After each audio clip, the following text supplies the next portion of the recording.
अस्सलाम वालेकुम दोस्तों, कैसे हैं आप सब। मेरा नाम है खुर्शीद। आज की इस वीडियो में हम सीखेंगे कैसे हम अपने ब्लॉगर से डाटा वर्डप्रेस में माइग्रेट कर सकते हैं। तो सबसे पहले अपना ब्लॉगर अकाउंट लॉगिन करें, सेटिंग में आ जाएं, स्क्रॉल डाउन करें,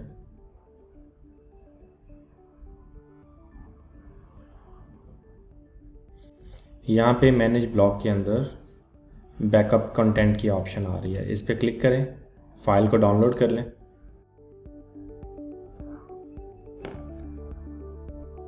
फाइल हमारी डाउनलोड हो गई है। वर्डप्रेस में आ जाएं, टूल्स पे क्लिक करें और इंपोर्ट पे क्लिक करें। फर्स्ट ऑप्शन आ रही है ब्लॉगर, इसको इंस्टॉल नाउ कर दें।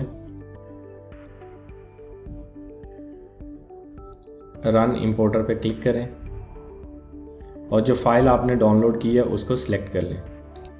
अपलोड फाइल एंड इंपोर्ट पे क्लिक करें। नेक्स्ट पेज में जाके आपका जो पुराना यूज़र है वो सिलेक्ट कर लें। अगर आप नया क्रिएट करना चाह रहे हैं तो यहाँ पे उसका नाम लिख दें। तो मैं एग्जिस्टिंग यूज़र में रिकॉर्ड इंपोर्ट कर जो पोस्ट है उनको इंपोर्ट करना चाह रहा हूँ, तो मैंने एडमिन सेलेक्ट किया, सबमिट किया, डाटा इंपोर्ट हो गया है। आप पोस्ट में जाके इसको चेक कर सकते हैं और फिर आप इनको one by one manually edit करके इनकी कैटेगरी असाइन कर सकते हैं। आज के लिए इतना ही। नेक्स्ट वीडियो में इंशाल्लाह दोबारा मुलाकात होगी। तब तक के लिए अपना ख्याल रखें। अल्लाह हाफिज़।